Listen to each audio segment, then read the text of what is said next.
Hello everybody, and welcome to all our viewers worldwide that today gathered to listen to our webcast from backlight to direct view LED display, mini LED in 2022 and beyond, powered by YOL Group. I am Faisal El Kamasi. I'm a Senior Global Sales Support and Coordination Manager for YOL Group, and I will guide you during this webcast. This webcast will discuss mini LED market, application and supply chain, as well as technology trends such as driving schemas and implementation with thin film, transistor, or discrete drivers, printed circuit board versus glass substrate, die, S size, and architecture. So I would like to welcome our two speakers, Eric Viret, Senior Market and Technology Analyst, display at YOL Intelligence, and our guest, Eric Lee, President, CEO from Silicon Core. They will both have a 20 minutes presentation each on, and we will finish this webcast with a Q&A session of about 10 minutes. Before we get started, I remind you that you are encouraged to submit questions to our speakers during all the live events using the Q&A box at the left bottom of the screen. Questions will be answered right after the presentation. In case we don't have time to answer all of them, we will follow up with you by email. To conclude, this live event is recorded. You will receive tomorrow an email with the link to access the recorded session. So now let's start the webcast. Eric Viret, the floor is yours. Thank you, Faisal, for the introduction. Good morning or afternoon, everybody, and thank you for joining us today for this mini LED display webcast. Before jumping into the topic, quick word of introductions about LEDs in general. I'm assuming all of you is familiar with traditional LEDs used in lighting application and LCD backlights. At the other side of the size spectrum, we have micro LEDs, typically 1 to 50 micron in size, although there are no commonly accepted definitions. But at YOL, we consider that it's not just size, but a combination of size, chip architecture, manufacturing technology, assembly technology, and applications that really defines what micro LED is. And then somewhere in between, you have that gray area of mini LEDs with sizes ranging anywhere from 50 to 200, 300 micron. Here again, there's no commonly accepted definition. It's more the application that defines mini LEDs. So for our purpose today, we consider LCD backlights and narrow pixel pitch direct view LED displays as the key applications for mini LEDs. So let's start with a mini LED backlight and first go through some basics of the different display technologies. I'll start with OLED, which is a self-emissive displays. And what that means is that every subpixel is an individually controllable light source. So every pixel can be switched off completely, and in theory, OLED displays can deliver a perfect black. LCDs are a very different beast. Here you have a backlight, which emits light in directions of the viewer. The light goes through a matrix of individually controllable liquid crystal light valves that either block or let the light go toward the viewer. So the image is basically generated by locally occluding the backlight. The problem with that is that liquid crystals are not perfect light valves. So even when they're switched off, there's always some light leakage, and dark regions tend to look a little bit more grayish, as you can see in this illustration. One way to improve this consists in locally adjusting the intensity of the backlight so as to match the image content as best as possible. That's what is called full array local dimming. But of course, because the resolution of that LED array is much lower than that of the display, a halo is usually visible. Not coming up. Oh, a halo is usually visible around bright objects, as you can see here, when they're displayed on the dark background. So obvious way to reduce this halo is to increase the number of zones so that the backlights create a brightness image that's closer to the object to be represented. And this is where mini-LEDs come into play. Mini-LED backlights are just glorified full array local dimming with a higher number of zones and higher number of LEDs. So when does a regular full array local dimming becomes a mini-LED is not clear. Here again, there's no commonly accepted criteria in terms of number of zones or number of LEDs. At YOL, we usually consider as mini-LEDs displays that have at least 1,000 dimming zones, although I'm starting to see some TV brands that are marketing as mini-LEDs products that have just a few hundred zones. One thing is sure is that increasing the number of LEDs reduces the display thickness, as you can see here, because you reduce the distance that's required to spread and homogenize the light from each sheet. And increasing the number of zones increases the performance and reduces the halo, as I just mentioned. So as you'll see in a second, a well-designed mini-LED backlight can deliver contrast and halo performance very close to OLEDs. To quantify this halo effect, DxOMark uses a bright cross pattern on a dark background, as you can see here, and measure the brightness along a cross section along that red line that you can see here. And as you can see here on the green curve with the no LED displays, the intensity peaks where you intersect the cross and drops rapidly to negligible values in the dark area. On edge-lit iPad with no local dimming, because the light leaks uniformly across the surface, as I explained a couple of minutes ago, the background is grayish.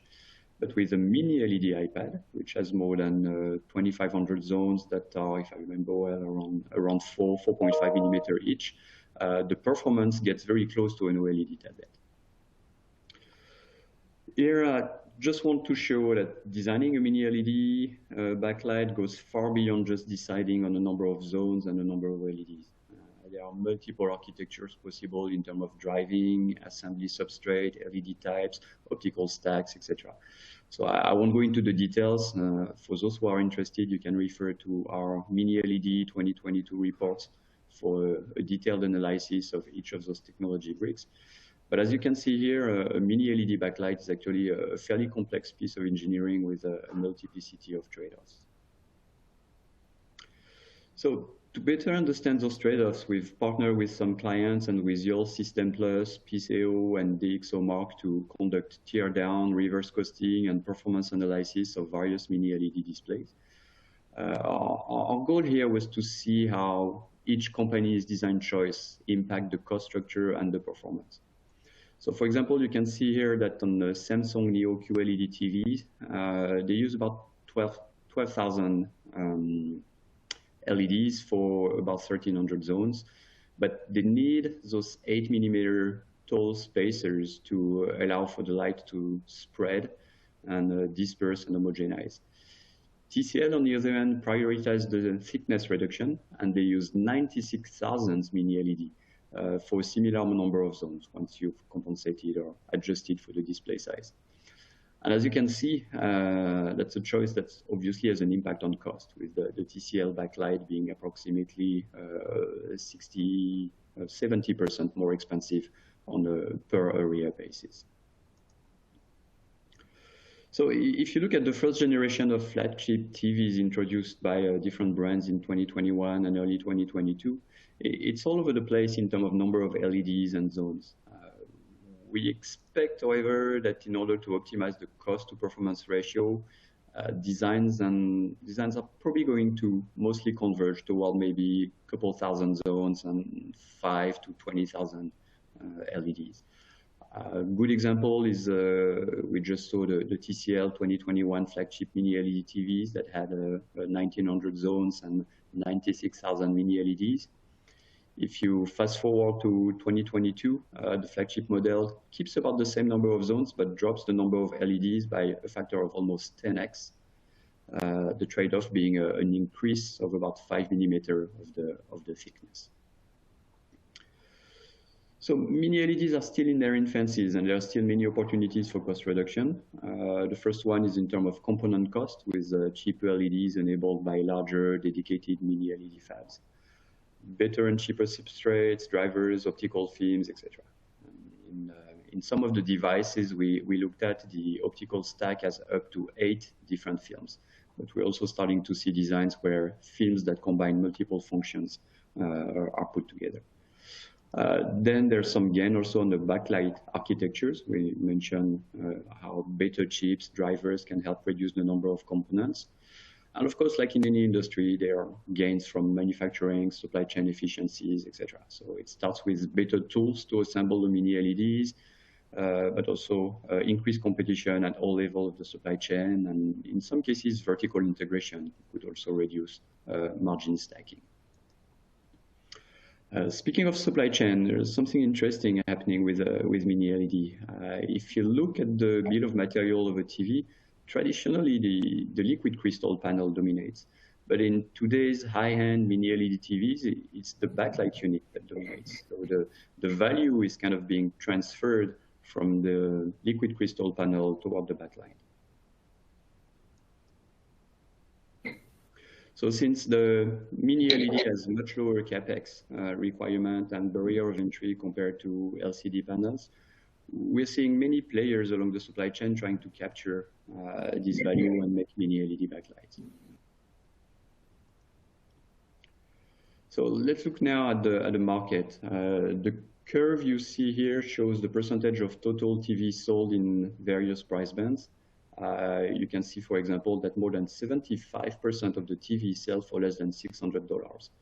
On the other hand, TVs above $1,000 represent only about 7–8% of the market in volume, but of course much more in revenue, and this is where the margins are for TV brands. So today, mini LED remain expensive, and they're mostly deployed in these high-end, high added value segments to fend off the rise of OLEDs.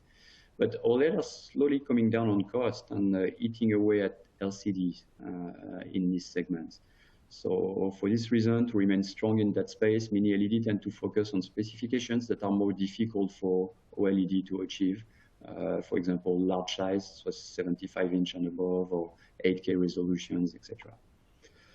But down the road, both OLED and mini LED costs are coming down. However, we believe that mini LED has a lot more opportunities for cost reduction, and this will allow it to propagate into mid-range segments with much larger volumes, and in segments of the market where OLED has less opportunities to progress. Of course, the entry-level market will remain under the strong dominance of basic edge-lit LCD. So in a tablet and notebook market, the dynamic is different. The 12.9-inch iPad Pro is the only mini LED tablet.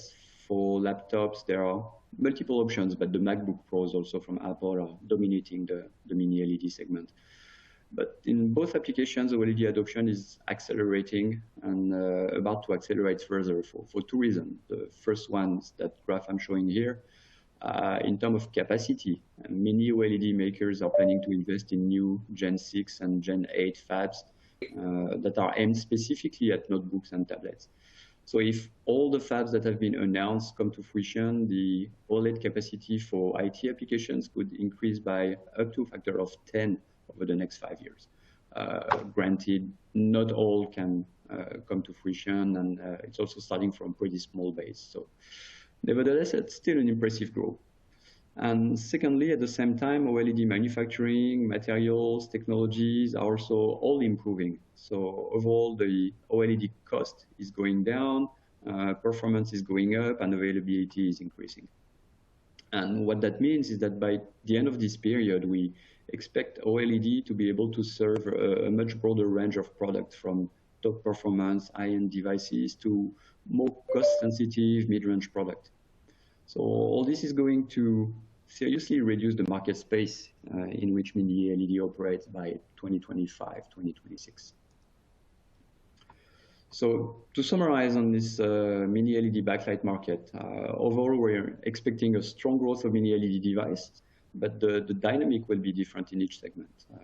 Currently, the LCD panel prices are at a historical low, so it's good for TV brands that can offer high-performance mini LED LCD TV at competitive price compared to OLED, especially for the large dimensions. But Down the road, OLED will increasingly push mini-LED toward the mid-range segments. The situation is a bit different, a bit of the same actually with tablets and notebook, except that here, once OLED will have improved in cost, performance, and capacity, there won't be as much space left for mini-LEDs. Also, Apple is expected to start transitioning its tablet to OLED from 2023, with notebook to follow probably around 2024. And this, of course, raises the question of what will happen to that mini-LED capacity that Apple has put in place. Finally, for monitors, automotive, we're much more upbeat, much more optimistic, because those are more challenging applications for OLEDs, also for different reasons. I didn't discuss today technical aspects, but for backlight application, the die size remain pretty large. The bulk of the products are assembled on PCBs, although we are starting to see some players, driven by BOE specifically, we're starting to see some players using glass or even TFT as the substrate, as the backplane. So moving on now to a different use of mini-LED with direct view LED displays, and those refer to the large displays you can see in shopping malls, command centers, etc., where each individual subpixel is constituted by an LED. Historically, the direct view LED display makers were essentially manufacturing companies. They are very good at cost efficiently assemble LED and driver chips on the PCB, put those together into mechanical cabinets with power supplies, video controllers, etc. However, this means also that there are low barrier of entry and the proliferation of competitors. There are literally hundreds of direct view LED display manufacturers today, most of them in China. So to survive and thrive, they must differentiate and try to seek higher added value. And they're doing so in three ways. The first is that they're evolving into full system and solution providers, including not only the display modules, but the full display, softwares, hardware, services, etc. Secondly, they're developing much higher-end, higher quality display with high resolution, narrower pixel pitches, superior image quality, homogeneity, stability, improved serviceability, easy installation, calibration, etc. And finally, they're developing channels and partners for selling, installing, and servicing those displays. And this should not be underestimated. If you're going to spend hundreds of thousands or millions of dollars into a display, you want flawless installation, you want long-term reliability, serviceability, etc. You also want to be sure that spare parts will still be available 10 years from now and will be absolutely identical to the original. So with all that, you might think twice about buying from a no-brand tier 2 or tier 3 manufacturer. Looking at requirements for very large and bright outdoor displays, direct view LED is basically your only option. But if you're looking at smaller displays where the viewer is closer, the displays are smaller, and you need higher pixel density and image quality, here LCD becomes a tough competitor. So let's look at how direct view LED displays compare to LCD. In a nutshell, LEDs are brighter, they offer better contrast, better color, wider viewing angle, longer lifetime, etc. In many cases, a key element of choice is also the absence of bezel and the ability to seamlessly assemble small ties into large displays of any arbitrary sizes. Without the black lines created by the bezel of traditional LCDs. One key limitation of LED displays, however, is cost. The other limitation is the pixel pitch, but on that front, LED displays have progressed dramatically over the last few years. You can now easily purchase LED displays with pixel pitches down to 0.9 millimeter, and we're starting to see 0.7 or even 0.4 millimeter pitch emerging. So this is allowing LED displays to compete with LCD in various applications, especially where rather large seamless displays are required. But of course, there's still the issue of cost. So with LED displays, the cost scales with the number of pixels, more or less. So going from a 2 millimeter to a 1 millimeter pitch means that you need 4 times more LEDs per unit surface, so the cost goes up significantly when you reduce the pixel pitch, as you can see on this curve. That said, the availability, price, and performance of mini LED packages and equipment have improved dramatically. And the consequence is that the barrier of entry for narrow pixel pitch displays has decreased significantly. And the result ultimately is that the price has been decreasing at a very fast pace over the last few years. So we are at the point where now that pitches around 1.2 to 1.9 millimeter have entered LCD price territories, and 0.9 millimeter pitch could be next over the next couple of years. So let's look quickly at the application landscapes for narrow pixel pitch displays. For pitches below 1 millimeter, LCD is doing a pretty good job at a very competitive cost. Of course, as we discussed earlier, above a certain size, you need to start tiling the displays, and you're going to have those bezels, backlight, in between the tiles. LCD, of course, thrives in consumer TVs, home theaters, small public information displays, and signage applications. But one large B2B market for both LCD and LED displays is retail and indoor advertising. Here you can encounter a broad range of display sizes and pitches. No bezel, high brightness, wide viewing angles are often a plus in those applications. So that means that the development of more affordable, small pitch products has allowed LED displays to significantly expand into LCD territory. Digital cinema, still in early stages of adoption. Requirements on pitch are not too stringent. An area where LED displays have grown very fast is command centers, control rooms, situation rooms, etc. Those require large area with high reliability. They're often operating 24/7, high resolutions, and in most cases, no bezels are preferred. All-in-one displays are used in conference rooms, classrooms. They're monolithic devices with integrating conferencing, screen sharing, wireless casting, sound capabilities, etc. So for those up to 98-inch in size, LCD is definitely hard to beat on cost. But when larger sizes are needed, LED displays are an increasingly affordable options. Another fast-growing segment in LED displays is the LED displays that are deployed in movies and TV studios to replace traditional green screen. And this allows for much more flexibility in shooting with different backgrounds and with a more natural aspect and lighting. So the emergence of all-in-one has opened the path for LED display makers to try to push toward consumer markets with pre-assembled displays that they're marketing as TVs. The first attempts are more than a decade old, but the trends gain traction. We're quite skeptical of this endeavor, to be frank. Besides some high net worth individual, price will remain a major deterrent, as you can see in this graph. If you remember previous slides, only about 4% of TV sells for more than $1,500, let alone $10,000.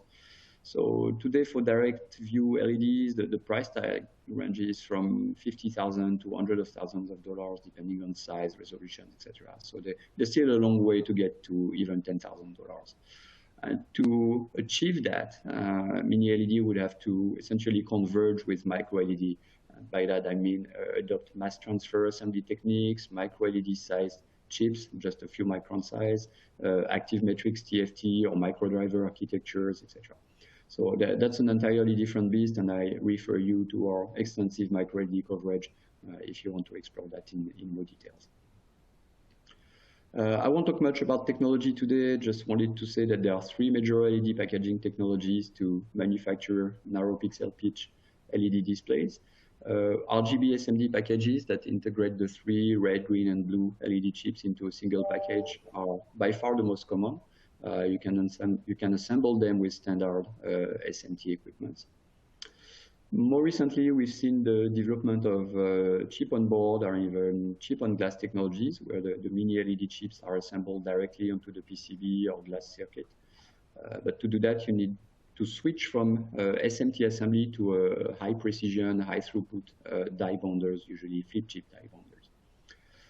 And since COB, chip on board, eliminates the package, it's a major threat for LED packaging companies. So they've reacted by developing those integrated multi-devices, or IMDs, that integrate multiple groups of RGB, mini, or even micro LED chips into packages with redistribution layers. So with that, you can build a narrow pixel pitch displays using standard SMT equipment and standard printed circuit boards. So again, the benefit of the chip on board or chip on glass is that you can achieve very narrow pixel pitch and excellent display performance. It could potentially, on the long term, reduce the cost since you're eliminating the package. But in the short term, at least, you're also adding many challenges in terms of assembly, interconnects, die mixing, PCB requirements, etc. So what those IMDs do is basically transfer those challenge and burdens away from the display makers and toward the packager.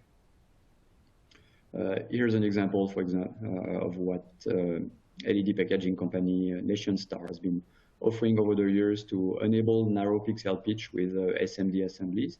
They're using that, achieving that by using developing increasingly complex and integrating IMDs that enable up to 0.4 millimeter pixel pitch with devices that integrate 20 sets of RGB chips.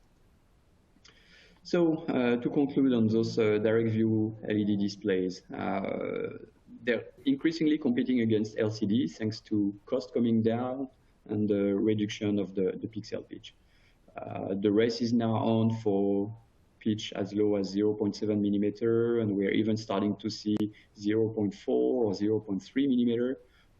Frankly, the use case are not very clear to us below, when you go significantly below 0.7 millimeter. Brand channels are really important. Good brand, strong channel service can command very significant price premiums. On the competitive landscape front, we're observing an interesting crossover. As we just mentioned, we are seeing direct view LED display makers trying to enter the consumer market. But on the other side, we're also seeing many consumer TV, consumer TFT display makers trying to enter the direct view LED market. On the technology front, here you can definitely talk about mini LED with typical die size decreasing very quickly from 125 by 225 micron down to probably even 50 by 100 micron in the near future. There's also a lot to talk about the choice of substrates, and glass becoming a credible contender. And in terms of driving architecture, active matrix is also becoming a strong candidate. Although we're not sure that for both active matrix, glass, we're not convinced there is a very strong use case above pitch 0.5,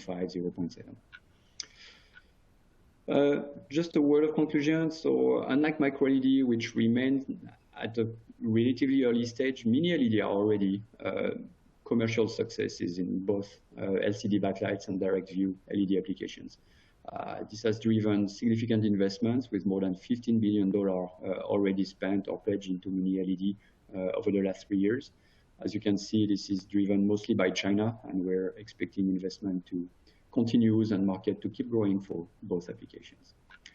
So this concludes my talk. If you're interested in some in-depth analysis of technology, supply chain, competitive landscapes, and markets, please refer to our collection of display-related reports, and of course, especially our brand new Mini LED 2022 report. If you want to dive even deeper into mini LED backlights, you can still join our multi-client analysis. Here we are partnering with Your System Plus, PCO, DxOMark to conduct teardown, reverse costing, performance analysis of multiple mini LED displays in order to see what are each company's design choices for the various devices and how they impact their cost structure and the performances. If you're interested in micro LED, I encourage you to consider a micro LED report. And I also recommend this episode of the Display Show podcast where Brian and I discussed the topic extensively. With that, I'm handing the mic back to Faisal to introduce our next guest, Silicon Core, and I thank you for your attention. Thank you for your clear presentation, Eric, about mini LED display application. That was very interesting. We are now giving the floor to Eric Lee, President, CEO at Silicon Core, to tell us more about mini LED application in direct view LED display. Eric, the floor is yours. Thank you very much, Phil and Eric. Thank you for the invitation to this webinar. I'm very happy to join this discussion. Good morning and good afternoon, everyone. So my name is Eric Lee. I'm founder CEO of Silicon Core. I would like to talk about mini LED in 2022, focus on direct view LED. I will try to define mini LED, what it is, and then current production method or current production difficulty or pitfall that industry has to overcome.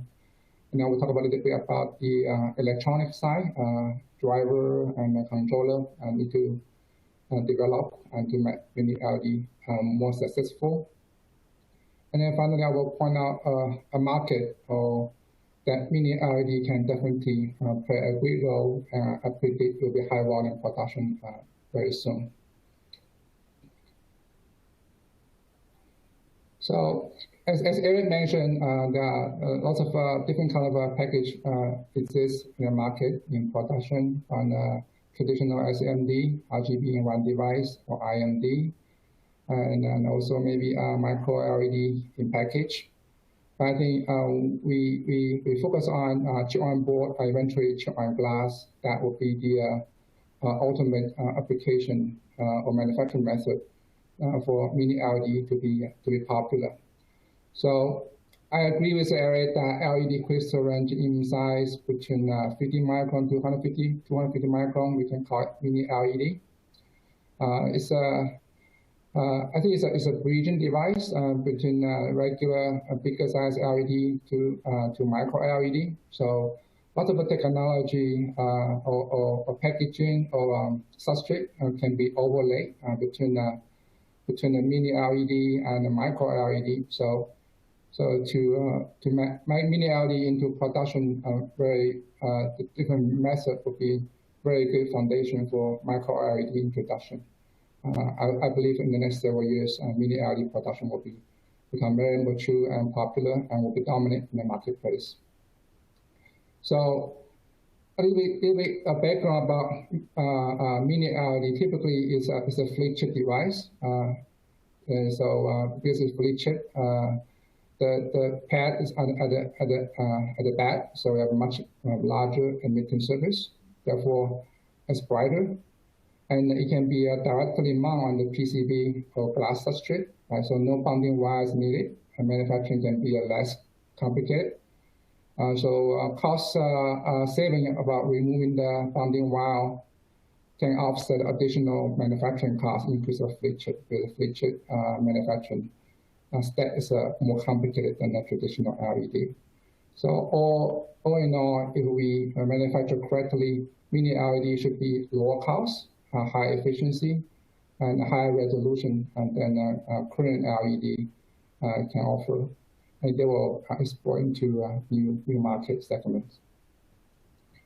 So in association with mini LED, we also talk about two areas that's very important to mini LED production. One is how to mount the LED or transfer LED from carrier to substrate, right? And the other is what kind of substrate we use. So the traditional PM press method, and there's mass transfer. And then for substrate, there's PCB and glass, like Eric mentioned. So for this three flip chip LED, I was think there are some very good combinations going on in the industry. For example, traditionally, just PM press and PCB. Right, we can see a PM press on glass, and then mass transfer on PCB, right? And eventually will be a mass transfer on glass. So I would think all four combinations are needed, right, to try out and then accumulate experience and find out a way to be most economical at any given time. And from a user point of view, it's the performance, right, and reliability. It's a market success criteria. So at this moment, I was seeing FR4 PCB with PN trace is still the most reliable way to make mini LED into production. So one of the things that current mini LED production has difficulty is how to manage the variation of a viewing angle. So when we buy LED from the LED supplier, people can say, okay, this one beam LED. That usually means wavelengths and brightness. They can be a major for every LED, and characterize a different beam, and then to ship to the client. But the radiation pattern is not available to measure, right? Because it takes a long time, also high cost to measure single LED, so it's not feasible to measure radiation pattern for each single LED in a high volume production.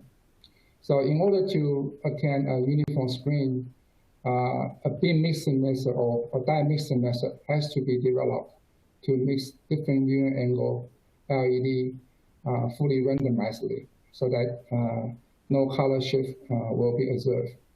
I think a lot of people have tried this thing, but if you don't do beam mixing, even like current COB, you see color non-uniform, right?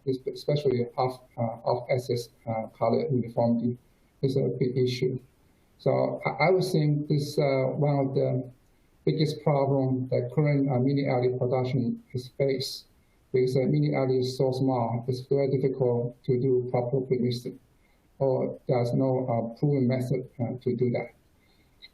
So at the current stage, it's a big kind of like going backward while I observe industry, and then the way we're also using it this ground, because since mini LED crystals are so small for beam mixing, so we see supplier develop package again, right, using like small size package like 0404 millimeter that allow traditional beam mixing to mix the small package in a fully randomized way.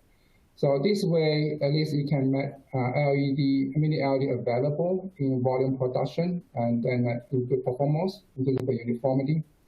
But the bad thing is the repackaging of mini LED to a small package as the cost. So I think it's also limited application because cost is higher than the traditional LED if you put into a 0404 and then do beam mixing again. So there's other difficulty too when we finish the beam mixing, the PN place, how to put a small LED onto a cat and wheel machine, also challenging. So I think that's a temporary solution. I think it's good to have it, but a more effective way of beam mixing definitely needed. So, and then it has to allow direct mounting of crystal to the substrate. We look forward to what was various partner or player in the market to make this thing happen. So here I just look at more background, more consideration about electronics. I think it's equally important than the manufacturing method is the driving method. Key criteria here is how to control the heat. I think mini LED has to be driven by common cathode. As you guys may know, that Silicon Core has developed common cathode technology from the beginning, because we believe that's the most efficient way to drive LED. Then can eliminate the red LED channel heat, and then drive the LED more efficiently and allow a high integration, then allow higher brightness and low power consumption. Just compared to common and not common, it's too hot, especially for mini LED based below 1 millimeter pitch product. The other important element probably people haven't looked into it is the controller, right? As in any consumer electronics, whether it's LCD or OLED, people don't find any FPGA inside the display device, but we find FPGA in every direct view LED display, right? So it's kind of a thing that is still immature in terms of electronics, because FPGA is so hard and then also so expensive, especially for mini LED based below 1 millimeter display. To control that many pixels, you're going to need lots of receiver cards FPGA. So costs are high, and more importantly, the power consumption is very high.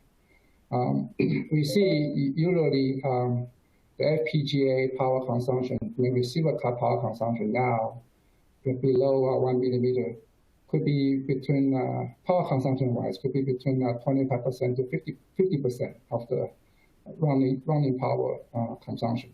So actually, in terms of power reduction or lower operating costs, they need to convert this FPGA to a single ASIC. So Silicon Valley has been working on this thing for a while. We try to introduce an ASIC to replace FPGA. We have some partner working with us as well. So key parameter here is really the power saving. So our targeted performance, our power saving will be a 10x drop, right, from FPGA solution around 3 watt down to 310 milliwatt. So we have the major results showing that initial power saving can be achieved. So I think that's also very important to develop for the market. We are very happy to serve a partner or customer in this space with our mini LED controller going forward in an ASIC form.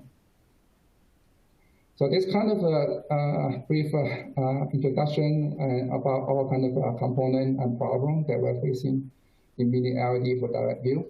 I think the future is very bright. What I try to call here, we know direct view LED has been very popular in the control room, in the boardroom, in the lobby, now in the virtual production, but it's not for consumer yet. As Eric mentioned, it's cost too high. So, but one area we think cost not too high. Which market is the outdoor LCD market.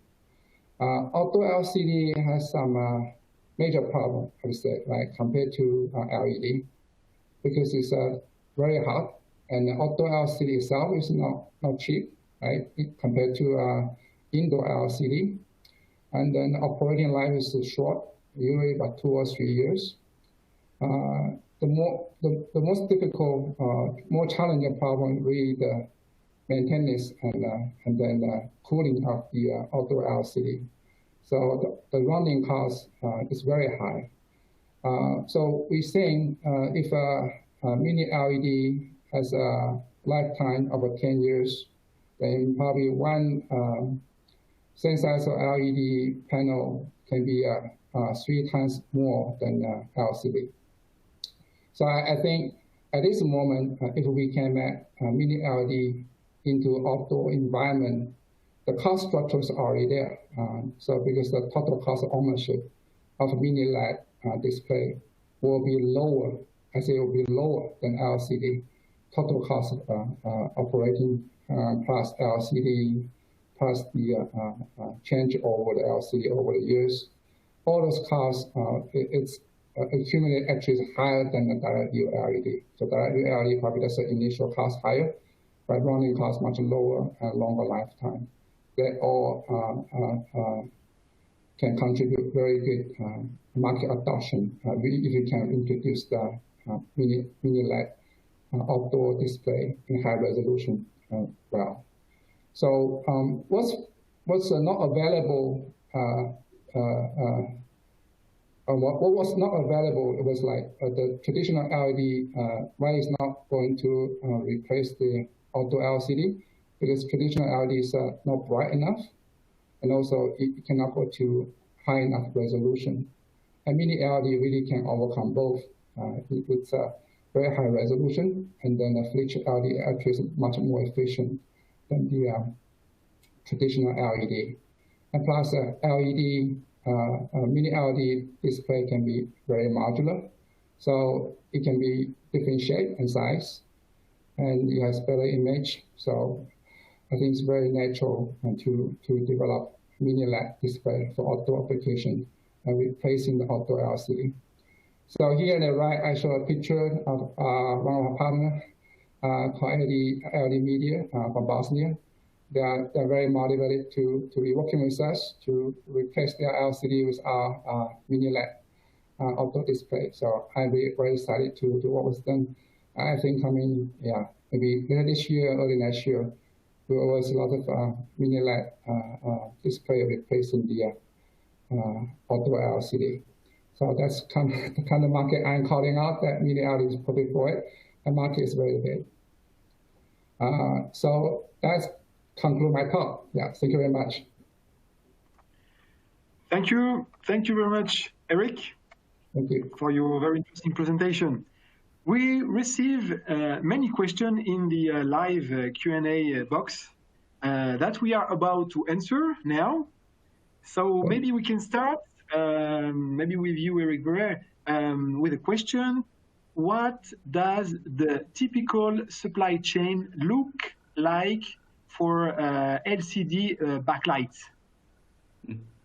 Well, I would say there's no typical supply chain, actually. If you take, for example, Samsung as a supply chain for their TV, that's pretty integrated, vertically integrated. They do most of it themselves. And I would give another example at the other side of the spectrum, which is Apple, which has basically externalized its supply chain. It's closely managing the supply chain, but they're contracting every single aspect, from the chip making, the assembly, the testing, the modules, etc. And what that means, of course, there's also a lot of margin stacking. And between those two extremes, you have all kind of scenarios. We're seeing a lot of the leading Chinese brands, for example. They have kind of a dual supply chain. They tend, for the very high-end flagship, they often develop and make their backlight themselves. But for mid-end, they purchase backlight module from a module manufacturer, etc. So it's a little bit all over the place, and I'm still don't know if we're going to see that converge in the future. Okay, thank you. Another question, maybe for you both Erics. How do you correct this difference radiation patterns for mini LED optics MLA? I would leave this one to Silicon Core. You mean MLA, module acquisition in a mini LED space? No, I think MLA, micro lens arrays. Micro lens array. Not so sure. I got a question. James, can you address that? Yeah, I think we could speak to mini LED, and Eric mentioned in his presentation the approach that's being taken right now, which is bin mixing of the packages. So basically, there's the initial step of characterizing the LEDs for their optical characteristics of brightness and color, but to really get a uniform display, additional bin mixing needs to happen with the packaged LEDs to kind of normalize the distribution of the radiation patterns. So otherwise, you'll end up with a splotchy screen. And so it's really just the bin mixing that Eric described on one of his slides. Thank you, Jim. Any other comments from you from this question? Okay. Not on my side. Yeah. No. Okay, maybe we have time for another question. With smaller pitches coming, within the manufacturing, the pitch and place machines keep up increasing the output component per hour. Yeah, I can address that. I think yes, we see pitch and place machine improve dramatically over the years. you can see it used to be like UPH about 10,000, or even now it could be like 30,000. So much higher speed PM press machines coming. With its precision, I think it still has its place in the mini LED LED manufacturing space. I would say right now it's not the highest cost. I mean the PM press method compared to mini LED cost itself. So I think PM press is still popular until to the point that it becomes a dominant cost factor. Then people will have to think about other way to reduce the cost.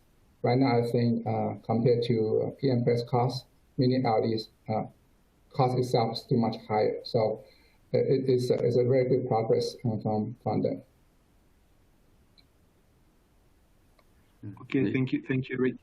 If I may add to that, the transfer, the pick and place, the transfer, assembly topic could be an entire webcast in itself. And as Eric said, I think we've been seeing significant improvements in standard pick and place equipment. And for flip chip die bonder, there's a lot of companies working really hard on developing specific mini LED, micro LED transfer tools using new different technologies, and with unit per hour increasing to, in some cases, 150, maybe 300,000 unit per hour. So like almost a 10x compared to where we were, I guess, a couple of years ago. Thank you, Rick. We keep receiving a lot of questions, so maybe we can have the time for a last question. What are the chances of success for TFT display markets to enter the direct view LED market? I don't know. Eric, Jim, you want to tackle that first, or? Jim, you want to talk about that a little bit? Not really. So the question is basically, do we think some of the big guys coming in are going to be successful? Or are you asking about the technology? I think for both, actually for both the backlight, the LCD backlight and the mini LED, we're starting to see companies looking at replacing the traditional PCB plus passive matrix drivers by a TFT, thin film transistor backplane, like the one that are used in OLED or LCD. So I don't think there is any product on the market yet. I thought that BOE already had something, but it's not clear to me. They're clearly using a glass backplane, but I'm not sure if it's TFT. But in terms of the supply chain itself, what is sure is that we're seeing a lot of the traditional TFT makers really eager to get into the direct view LED display market. So we're already seeing, I mentioned BOE, but there's also Samsung, LG, AUO, Innolux, CSOT, I even saw Hisense. So a lot of the traditional TV makers are trying to get into the direct view LED space. Yeah, I would agree with that. And when we saw the BOE screen earlier this year, it appeared to be an active matrix screen. So it was chip on glass. So it was definitely a novel approach. We've also seen Samsung starting to look at chip on glass as well at CES this year. They had some demo off to the side of their actual displays that indicated that that's something that they're starting to pursue as well. We do think as things start to shift more towards mini LED, we are going to see more and more exploration of chip on glass. So I think that's, and the approach on that, whether it's going to be active matrix or passive matrix, I think is going to be a really interesting industry discussion because there's benefits to both. Yeah,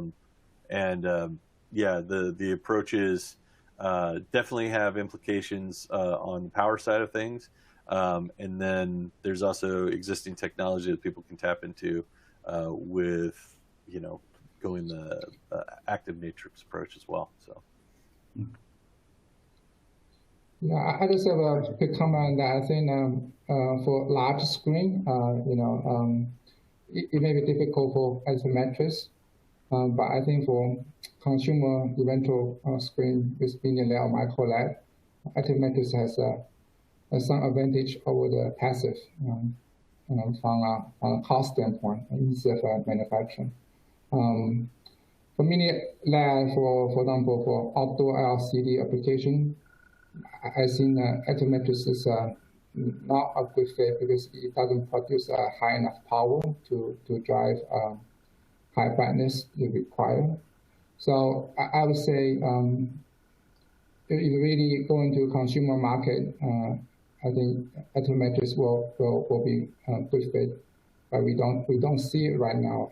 Not because the asymmetrics is the whole LED industry cost structure is not there yet. Right? So, when it will be, I think could be, I don't know, very soon, or could be 3 to 5 years away. So that's kind of the feeling I have on the adoption of AM versus PM. Okay, thank you very much. The webcast is now ending. So thank you both Eric and thank you Jim for your time and analysis. To everyone, you will receive soon an email with the link to the recorded session within 24 hours. But please note that the presentation is already available and can be downloaded from the resources section of the platform on the bottom of your screen. Feel free to share the presentation with colleagues or send them the link to access the reply. Finally, please let me remind you that you can find all our reports and monitors on our website, www.yolgroup.f.com. Do not forget to create your account on our new website to be informed of our latest news. Do not hesitate to contact us if you have additional questions. You can find our contact details on the last slide of the presentation. Thank you all for joining us today. Have a good day and take care. Thank you. Thank you. Thanks.